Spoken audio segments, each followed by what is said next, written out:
Today, on Florida Sportsman Project Dreamboat, Brian takes on repairing and customizing a 19-foot Cuda Craft. There's a deck that needs to go on this boat, there's a bilge. We need to add limber holes to all these stringers.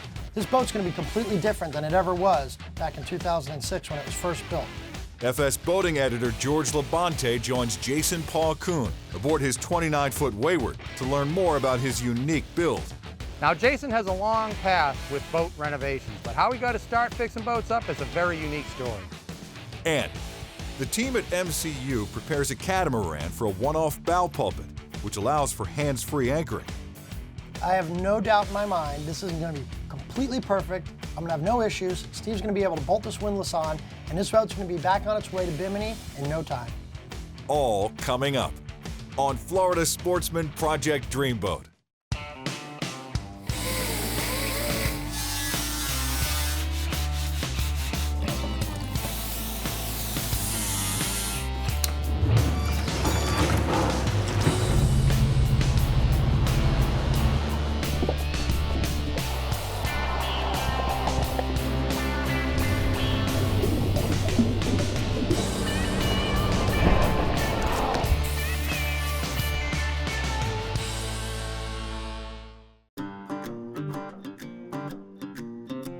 All right, so we've got a new build here at the shop that we're in the middle of working on. It's a 19-foot Cuda Craft. These were very famous boats back in the 60s and 70s. There was a gentleman named Ray Bond, and he developed this boat, and it was an awesome backcountry boat, and it did really well in rough water as well. And I'm actually excited about working on it because there's some things I see that can be corrected and fixed. This is not one of the original boats from back in the 60s and 70s. These boats were actually reconstructed and came back to life back in the early 2000s with all new types of materials and composites. But as I'm finding out, they didn't do such a good job rebuilding these boats the second go around. He just purchased this boat, and I don't understand. The boat's not that old, and I kind of find it odd that the tank's leaking. Maybe a bad sender or something. We're gonna have to make some modifications, and we're gonna have to put this boat back to what the original boats were, and actually a little better. We're gonna bring this up to marine custom standards. So once Roberto started cutting a small area, we noticed that there was a bunch of foam underneath the deck. Now, at first we thought there might have been a soft spot in the deck, but they actually just built a liner on a mold and laid it over top of the stringers and poured foam inside the hull. That's not a good thing. There's actually not a lot of rigidity or support because this foam is floating and moving all around, which is giving you the feel of a soft deck, but it's actually not. This is solid fiberglass, and there's nothing rotten or soft about it. The boat's got composite core in it, and there is no wood. But the way they put it together is completely wrong. They just did pour foam, and it was totally inconsistent, and it was in some places all the way to the bottom of the floor, and in some areas it had big air voids and gaps. And there was nowhere for the water to go. So it was literally just saturated and sitting down inside the boat once it got down there, and didn't have anywhere to go until it evaporated.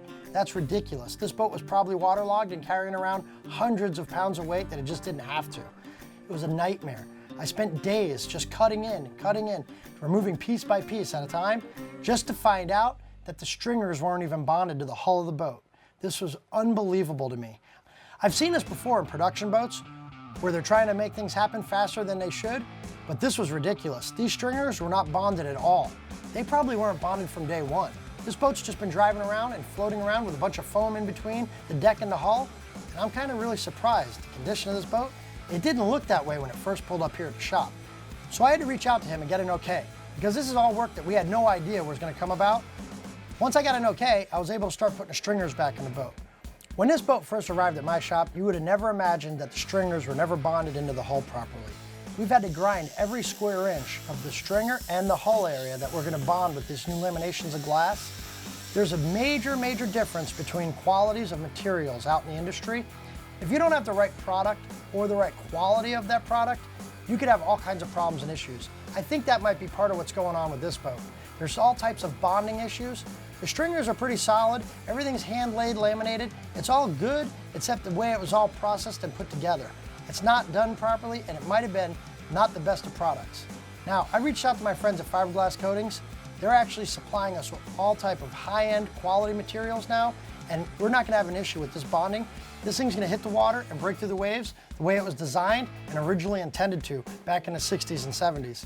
This boat's going to be completely different than it ever was back in 2006 when it was first built. We've got to get the boat put back together. There's all kinds of things I need to do.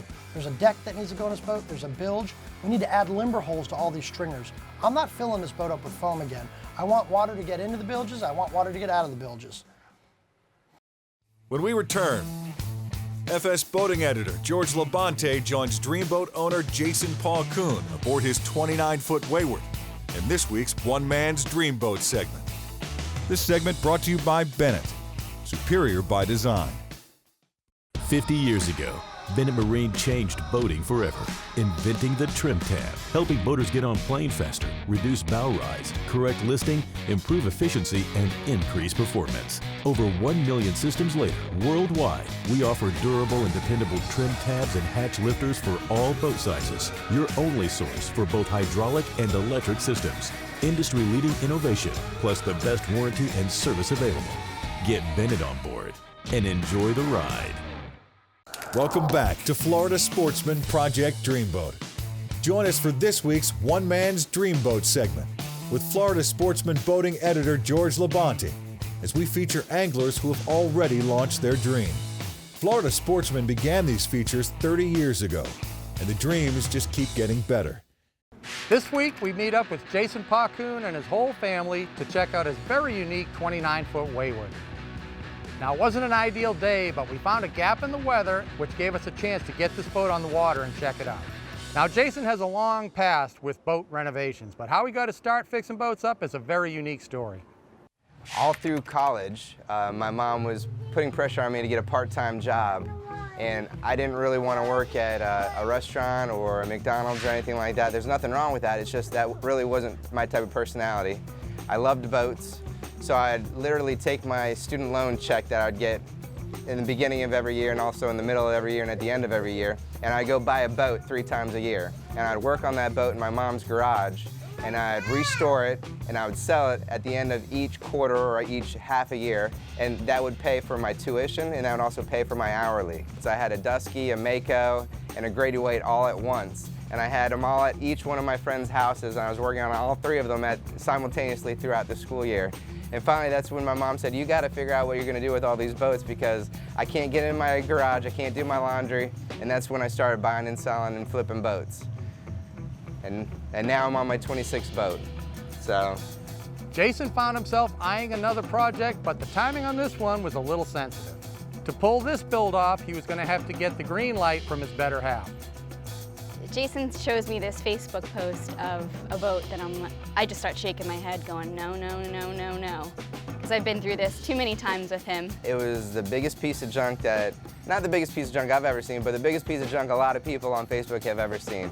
And I saw great potential in it. I called the guy up immediately, said, listen, don't sell it to anybody. I'll be there tomorrow with the money. I picked it up.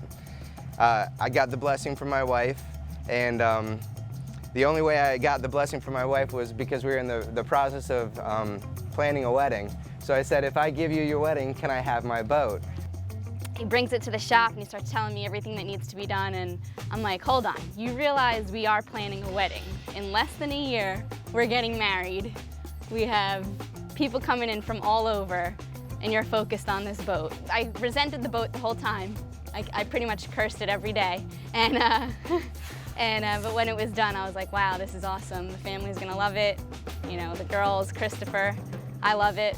And so that's really it.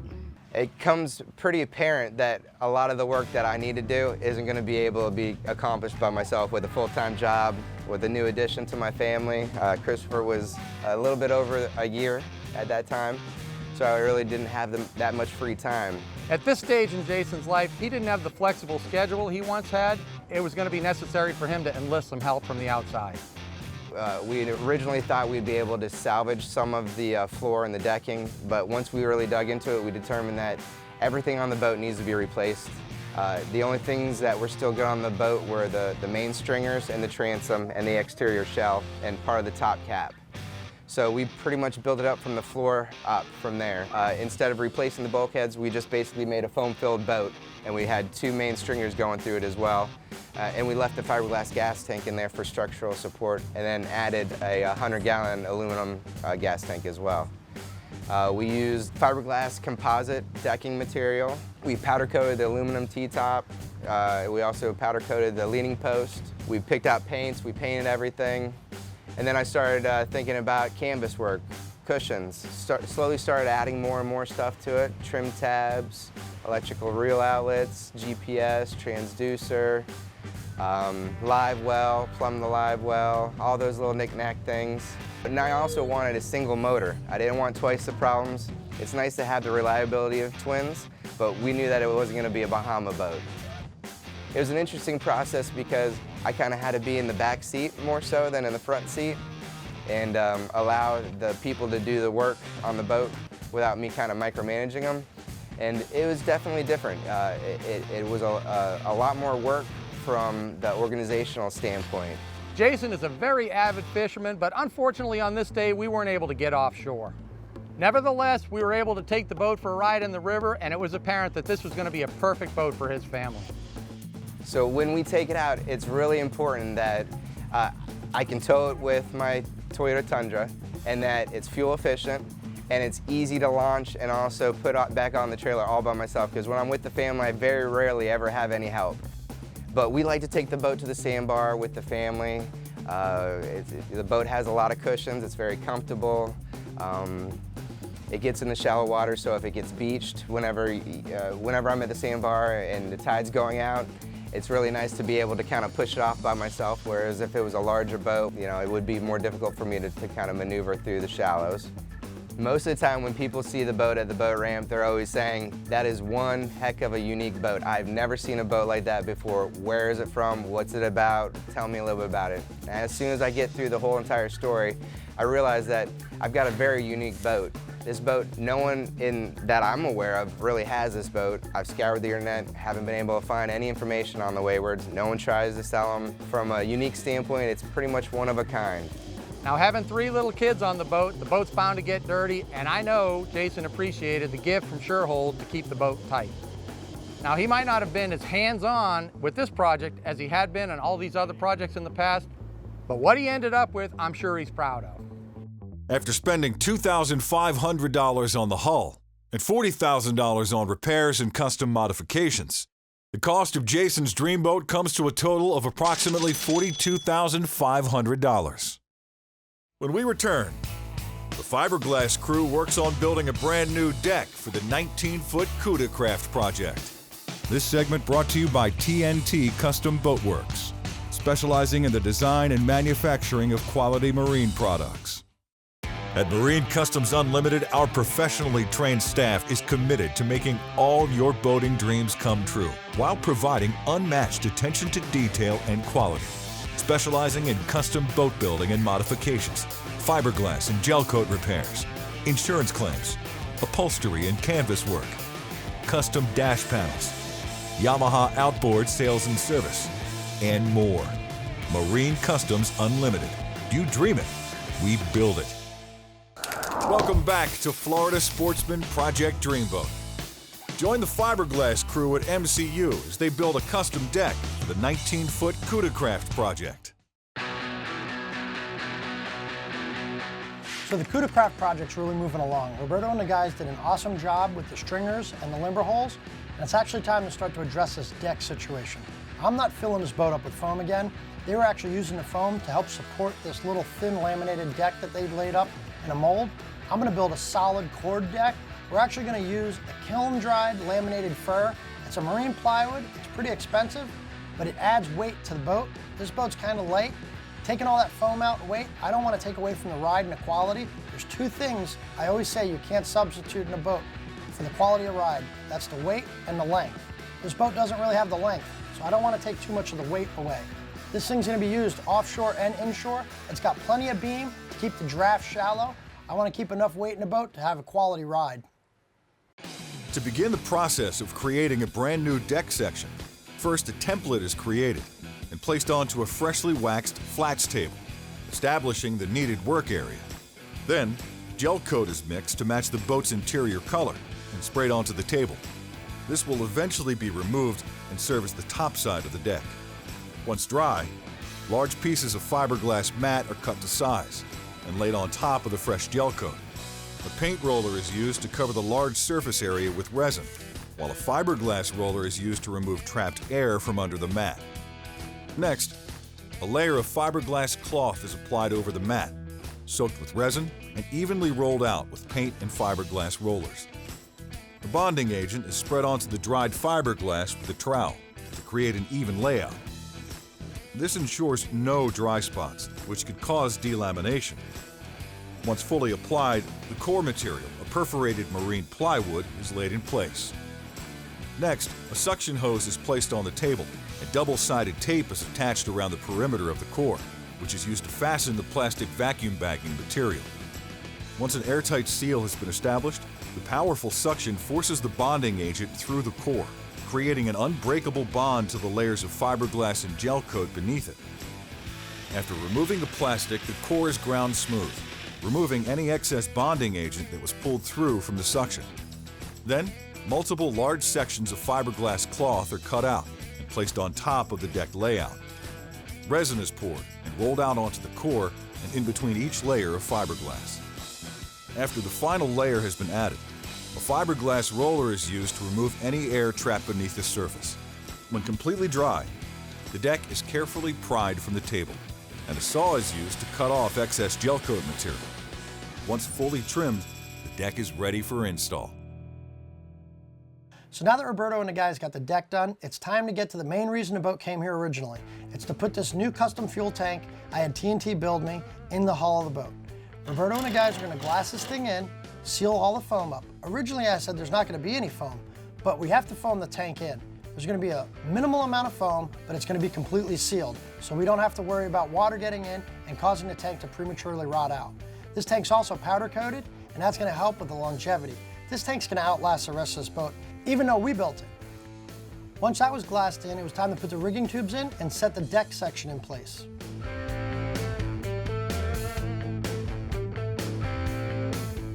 Once the deck was set in place, it was glued and bonded in and glassed all around the perimeter.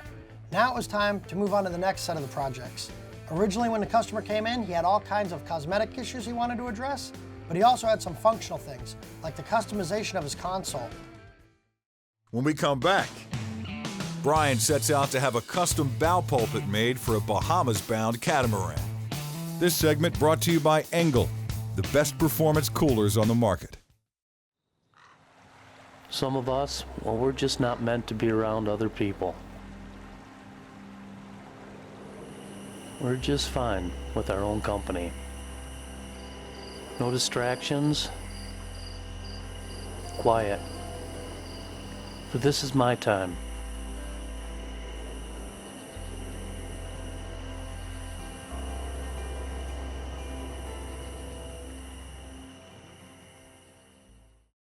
Welcome back to Florida Sportsman Project Dreamboat. Join us as Brian at MCU prepares a catamaran for a one-off bow pulpit, which allows for hands-free anchoring.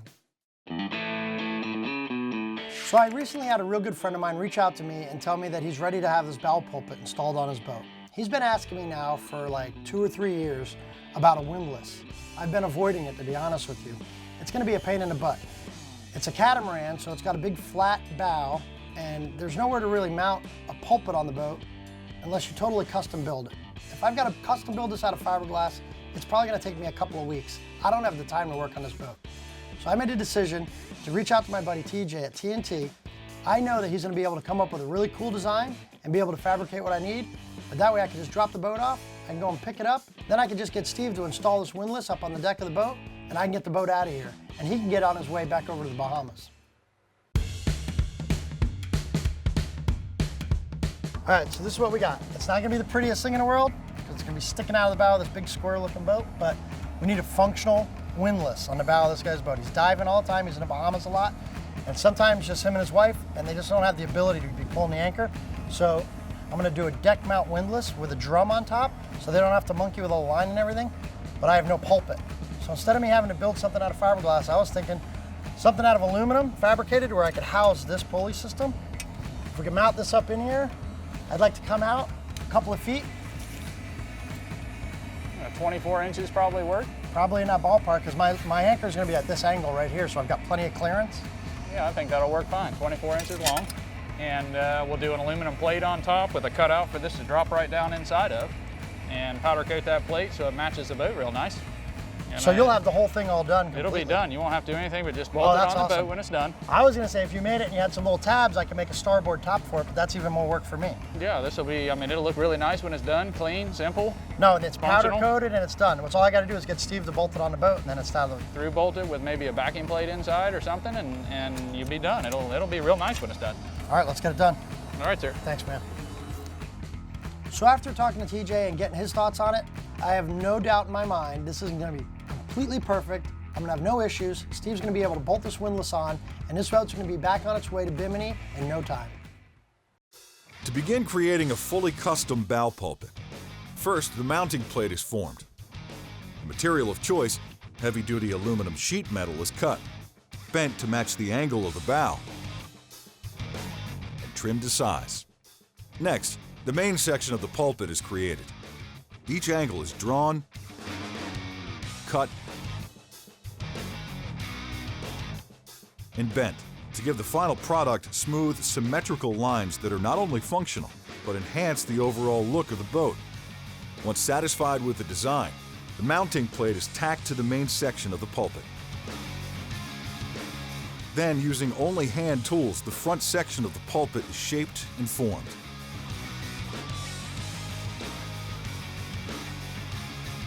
With all three aluminum pieces of the pulpit complete, each section is fully welded together from the inside and the outside, ensuring a high-strength bond. Once the welding is complete, the pulpit is cooled with fresh water. To give the pulpit the look and feel of one continuous piece of aluminum, the exterior welds are ground perfectly smooth. Next, the center of the pulpit is drilled and cut, providing a space for the line roller to bolt into. Once complete, it's on to powder coating. So as always, TJ didn't let me down. He banged that pulpit out immediately, and it was perfect. It was just as I thought. It's going to bolt right on the bow of that boat. It's going to be 1, 2, 3. Steve's going to have this thing ready. The boat's going to be back to Bimini in no time, and my buddy's going to be super happy. Next week on Florida Sportsman Project Dreamboat. At MCU, the catamaran project gets prepared for a test run with its new anchoring system, finally complete. The owner of the 21-foot Paramount project joins Brian for a high-speed sea trial. FS boating editor George Labonte joins a Dreamboat owner who fully restored and customized a boat that was left for trash.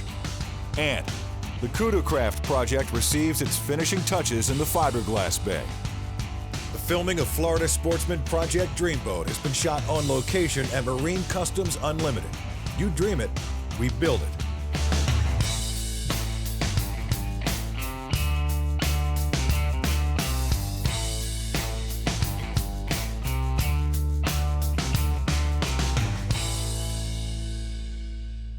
If you've completed or working on your own Dreamboat, we'd love to hear about it. Email George at george.labonte@outdoorsg.com, and we might just feature your project on the show.